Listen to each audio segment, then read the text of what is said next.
Ethan's style passing guard. It feels hopeless, it feels exhausting. I feel like I don't know any jiu-jitsu when I'm playing bottom with Ethan. Oh, it's terrible. He's like a wet blanket on top of you. It's exhausting to be underneath Ethan. Relentless, dude. He's gonna pressure, make you cause an opening and then slide right through that opening, dude. It's quite terrible. It feels like you can't really move him, and anything you do is like the wrong thing. A combination of like feeling like a wet blanket, like he's just really good at like closing those little gaps and making you carry his weight. He just does a really good job of just floating on top of you and making your life a fucking miserable hell. Even though if you have a lot of experience, you're gonna panic when he gets deep on some of his better looks. I would say it's like a swarm of bees with like tasers. Like, doesn't matter if you touch him, you're gonna get shot. But he's also really good at like the loose outside style of passing as well. Makes you so tired being on bottom. Like, you don't want to be there. And eventually you're just delaying the inevitable. He's gonna pass, but like, you're just trying not to like cry the whole time, you know? Yeah, it's not fun. It's not fun playing guard against them. All right, so a lot of comments out there about how I managed to be really heavy as one of the lighter grapplers. All right, I compete in 66 kgs at ADCC. I walk around, 155 to 160 pounds, and very flattered to know that a lot of people, my training partners and comments in the YouTube videos, have let me know that my style of guard passing allows me to feel very heavy, a lot heavier than I actually am. So I feel like as a lighter grappler, if you don't develop this extra heavy top game pressure where you're super strict with where your weight is placed, stopping them from wrestling up, stopping them from getting a break from your pressure, having them constantly re-guard, press you off of them, you're gonna have trouble if you're not able to develop that heavy game. Guys either your size or bigger are just gonna shove you off as soon as you get any offense going, and you're gonna get stuck in front of guards. You're gonna get guys entering your legs, you're gonna get guys wrestling up on you, or you're gonna get guys just stalling you out, pulling guard, and you're unable to apply any real pressure, so they could just kind of pull guard and hang in there and either beat you on points or just stall you out in some other way. So let's get into some good principles here on how to feel super heavy on top if you're, like me, one of those lighter grapplers going against guys either your size or a lot bigger. So we're going to be passing the guard here. I find the best way to develop this heavy style of pressure here, heavy guard pass, let's move over here a little bit. This heavy guard pass pressure here is to continuously take this guy's guard out of a position where he can efficiently carry your weight. So if Jorge here is in the standard butterfly guard here, I can apply 100% of my body weight. Hold my armpits up here. Yeah, 100% of my body weight, right? And there's no real pressure, okay? Pressure is only built when this guy is having trouble carrying your weight. So there he could hold my weight up all day, okay? His legs and arms are well strong enough here, whether the guy's bigger or smaller than you, he can carry your weight all day. The problems for Jorge or for your guard player start to arise when you start to ruin his structure of his guard. So if I drive straight into the points of his knee here, no good. If I drive straight into resistant, efficient frames here, the point of his elbow, okay, reinforced by his other arm, let's say like so, waste of your time, you're not getting anywhere. You have to take his guard out of position. And there's a few ways you can do that. This is one of my favorite ways. We post the shins, we step in here to headquarters position here, as it's often called. We plant our hands, and now here you have to make sure your weight goes in and then back. Now, your weight's planted heavy on your left shin. You're driving off your left foot, pushing your right shoulder, right pectoral into his knee. Let's turn this way. We step in, touch the knee with our right shoulder here. We touch the mat, and now our feet go back an inch or two. Now, what this does, it takes a lot of my body weight off my own limbs, my four limbs here, and it puts it in my left shin and my right shoulder inside Jorge's guard here. We're not done yet. He could still carry my weight. Push me off. He could still carry my weight quite not as easily, but still quite easily. Now, what I need to do is start to go further into that ruining of his positioning. What I like doing is taking my left leg wide out behind us, pushing my right knee through behind his hamstring, hold my weight, and then starting to hip in.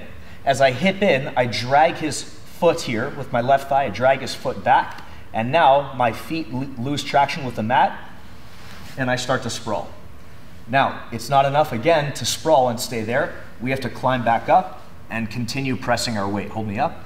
Good. Now, for Jorge to hold my weight off here, he has to do a lot more work. Okay, and eventually he's going to get tired. Here, his butterfly guard is barely stuck to my left thigh. I can back step, hip switch, a lot of options. But the core idea there is to misalign his guard. So what you're doing is you're exposing his IT band here, the side of his thigh, to your upper body weight pressure, ruining his ability to hold you off efficiently. If I lean directly here into his knee, all right, nothing's happening. Okay, it's a complete waste of time. However, if I lean into the side of his thigh, like so, now even if he holds me up here, I'm chilling, hold me up, I'm chilling here. I'm just leaning with my weight. He's eventually gonna have that leg lose the ability to hold my weight because it's not an efficient place to carry body weight. IT band exposure, stick your chest to the outside of his thigh, make the guy carry your weight inefficiently. There you go. One of my favorite ways here to apply good body weight pressure and ruin the guy's ability to carry my weight. As a lightweight grappler stepping onto the mat, the early days when I really just sort of came across jiu-jitsu, I would like wake up 130 pounds soaking wet. So yeah, it was very unpleasant. I definitely loved the sport regardless. Like I would sort of squirm my way into leg locks or triangles. But being that light, it was very difficult. It was definitely, you know, I was more inclined to just play guard because being on top of anyone was kind of just useless. It was like a feather on top of anyone. They would just like kind of push me off. I'd go flying across the room, or they would just stand up if I did manage to apply any pressure. So yeah, definitely the beginning of the days of training, it was not the easiest. Had to learn over years and years to develop proper pressure, weight, and you know, endurance on top, and that sort of gritty mentality of continuing chain passing and making the guard player's life miserable. But it took a while. At what stage in my career did I feel more comfortable on top? So I would say pretty, like, I was a purple belt for, I don't know, maybe like 4 months, if that. So I think actually 3 months. So I would say like purple, beginning of brown, I really took to learning how to be properly positioned on top. I think a lot of my, you know, white, blue days were just, I would just kind of get away with pulling guard, leg locking and triangling, maybe getting my way to the back. But as I came across higher, tougher and tougher competition, I realized that like it's not really enough to have that narrow one-sided of a game. You need to understand how to, you know, wrestle up, get on top, and then stick a guy to the mat. So I'd say purple, late purple, and then brown belt, I figured out how to make a guy's life a lot less pleasant when they're underneath you. And it's really important. You should all learn how to do that. I think it'll take you a lot further if you're not already there. It'll get you a lot more submissions, and it'll open up more back takes, more leg locks. It'll get the guy tired more. It'll just make it more stressful of a match to step on the mats and face you if you have a good top pressure. Yeah, top pressure, it's definitely very tiring. You know, like I said, he's really good at making you carry his weight. He's just heavy as fuck. It definitely feels like he's not a lightweight. His top pressure is heavier than most heavyweights, I feel like. He does not feel like a lightweight. He feels like if you close your eyes, you would think like Nick Rod's on top, like putting everything he can on you. Ethan's between 150 to 900 pounds, and his top pressure feels like, you ever see a 1995 Ford Ranger try to pull a Boeing 357? They don't go very far. That's what it feels like when you're on bottom. Any kind of resistance that you give to him, he uses your resistance against you and uses it to pass your guard super easily. He's the kind of guy who will make you feel like, you know, get the fuck off me. And then when you're like, get the fuck off me, he's inside controller mount or on your back. It's just a nightmare, honestly. I feel like his pressure never lets up. Most people, when they start to move dynamically and passing, their pressure lets up. But I feel like when Ethan, even when he's moving dynamically, somehow is still able to maintain pressure. Like just his ability to keep connection on you is unmatched. It's crazy. And it just doesn't get any easier. It's like the more fatigued you get, the more pressure he's gonna put in, and it's like a shark that smells blood. He's like, okay, now I'm just gonna crush you and hopefully just get a verbal tap out of that. It's really hard to sweep him as well, you know, like wrestling up and stuff like that. He's also really good at taking the back, especially out of leg entries. So it's like, becomes more of a hassle to start entering his legs, to be honest, because it's like then you're just gonna end up having to fight off the back takes. It's like somehow like a snake and an elephant having a baby. That's what it feels like. Very important to interplay here to understand, okay? You gotta be aware of what's going on here. It's the positioning of your feet relative to your upper body. So if I'm playing guard here, I don't want Jorge building up a ton of pressure here. Right now his feet are in good positioning, okay? They're behind him, they're set, they're close to the mat, and his weight is evenly dispersed, and he has a choice of where his feet are going right now. They're underneath his core, underneath his body weight. If I get in here, okay, they're still in good position, but as I come around the corner, now here what I've done is I've taken his foot, okay, out of position. I've taken it out of the core underneath his body weight here. He can no longer retract it back. I can isolate a limb, I can attack, I can get his body weight off me to wrestle up. Okay, so what I've done is stay there. What I've done is I've taken his foot out of the position underneath his core body weight. Okay, if you're here, you're stable, okay, your feet are set underneath you, your legs are underneath you, your feet are even behind you if you need to get them back, if you're starting to take in a leg for some kind of leg entanglement, you're in good positioning, okay? If your feet are back behind you, more or less good positioning. Now, as your partner is here in front of you, what to do when the guy starts to elevate you. Now here, freeze, okay, here. Now, the guy's gotten completely underneath your body weight. Okay, it's not enough to just, you know, run off or just cartwheel out of here. You have to learn to fight in the pocket and continue your pressure. So as he take this leg, my right leg, as he starts to isolate this leg, don't allow this to happen, okay? By this, I mean your body weight completely isolated away from your foot. Now you have one leg underneath your body weight. He can reap and expose from my heel hook. He can start to go to Achilles locks. He can wrestle up. Okay, my body weight is now supported by my one leg and my left hand here. Let's reset. Instead, try and develop this reaction. So the guy goes in, takes you over. Try to set your body weight here over the foot that he's trying to take away from you.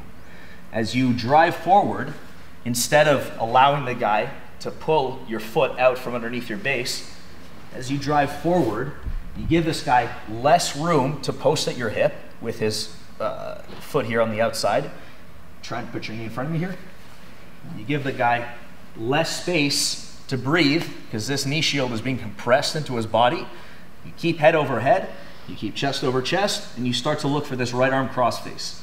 Now, as your body weight plants on that right foot, you're keeping yourself in that good position, and you're maintaining pressure, even though he has the beginning of an outside ashigurami attack here.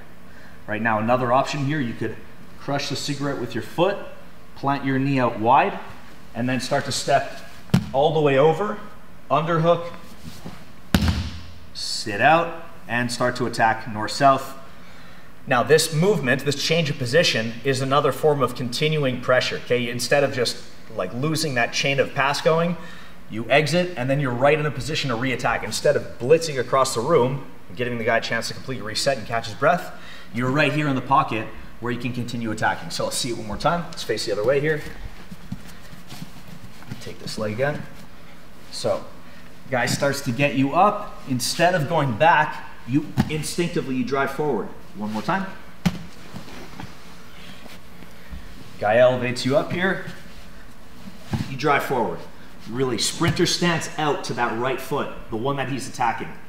You crush a cigarette, you bring your hand in close for crossface, you bow, your right knee bases out wide, and now you have a few options here. One really good one here is you step all the way over, your right hand goes in your back pocket for an underhook, and you circle out immediately back into a north-south pass threat.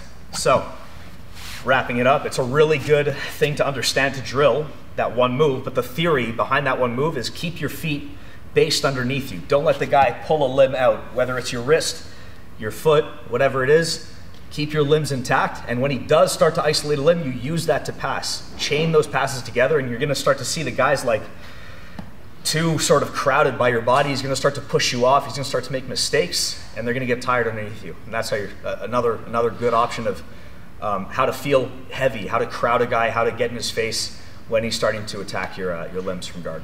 Was there a sort of light bulb eureka moment in terms of really cementing the importance to me of learning how to apply pressure, learning how to build a solid top game? I would say Kasai 145-pound tournament. I'm not sure what year, but I went up against Gianni Grippo, Tanquinho Mendez. Those guys had already been like seasoned veteran black belts. They've been competing at black belt before I was even aware the sport existed. And I remember feeling how heavy these guys felt on top, and they were my weight, which was sort of like alarming to me that someone who isn't, 85 pounds heavier than me can feel that heavy. And I started watching their matches, and I started looking and learning about what they were doing and why they felt so like it's just impossible to move. Like I would be able to apply my game from guard on everyone else. I could just pull guard, enter the legs, and get scrambles going and work from there. But these two guys, I remember, especially Tanquinho, I remember he just felt like a bag of cement on top of me, and it was just the worst feeling of my life.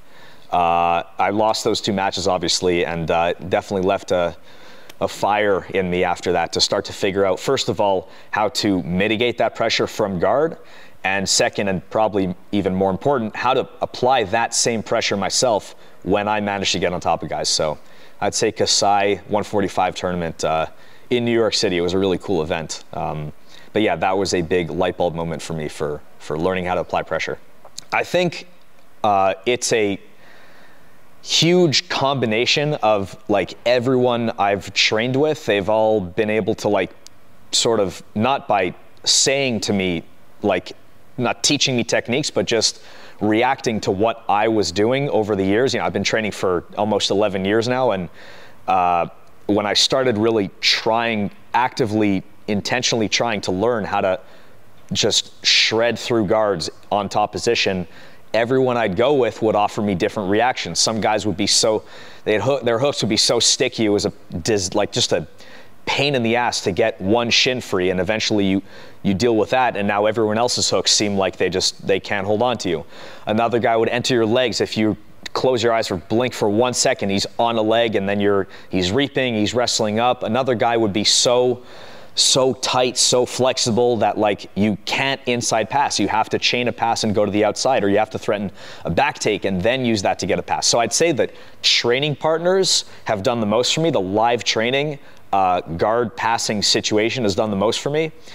As for who has taught me technique, I don't, maybe this is like kind of arrogant to say, but I'm kind of confident in saying that I've figured it out myself. I have a very weird body type. I've heard this from every training partner out there. Guys comment, guys say it's just the way I move and the way my body is built. I'm like lanky and weirdly built. So I think like I figured a lot of it out for myself, having those training partners give me those various reactions. Over the years, I've been able to refine something that has really worked for me specifically with my body type, my movements, my attributes. And I'm still learning. I'm still figuring out, like as weeks go by, guys will come through B team. Sometimes I'll like do a specific round with one of the top guys here, with like Nicky Rod or Damien. And I'll figure something else out. I'll figure like, oh, like actually this felt really good. Like they were uncomfortable when I did this one specific movement to their entry or their wrestle up attempt.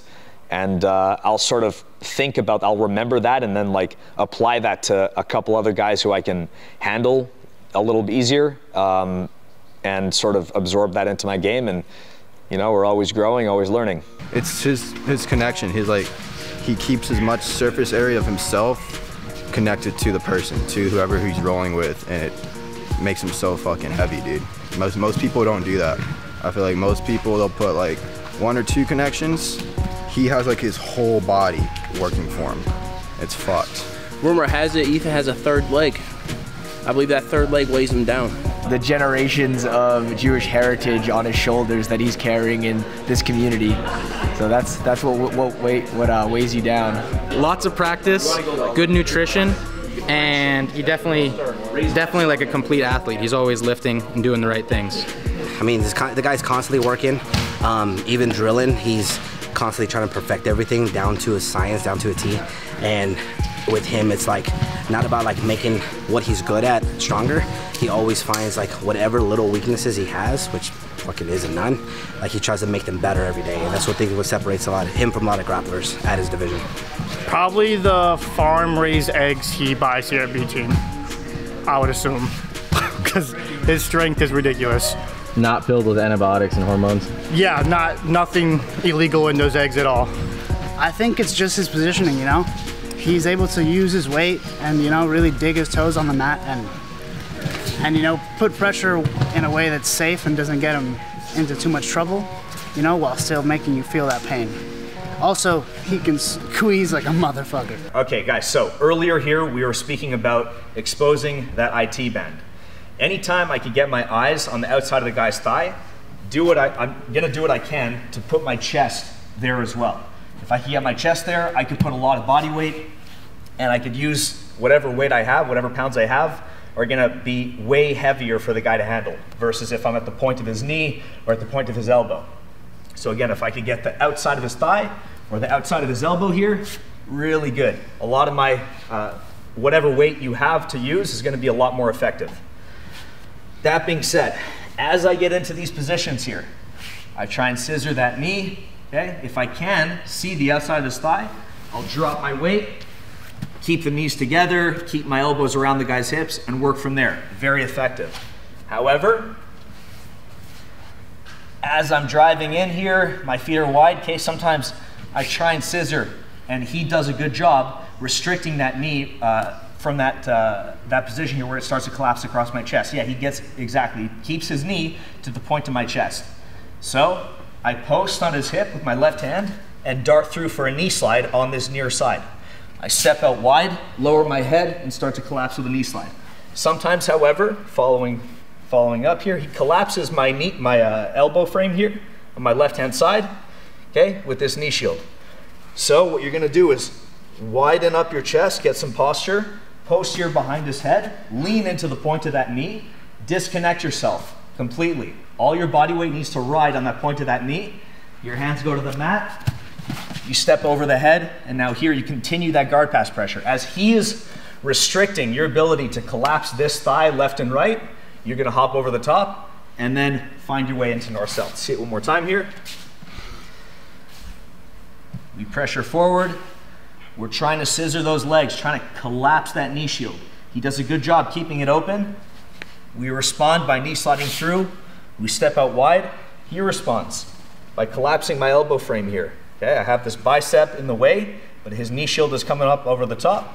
So I take my hand out, post his hip like so, post behind his head, and now I disconnect my left butterfly hook. I point my toes, I lean down over his knee shield, and I balance my body weight on that knee shield, step behind his head, and I'm right here into north-south, where I dive forward, navigating around his guard instead of through it.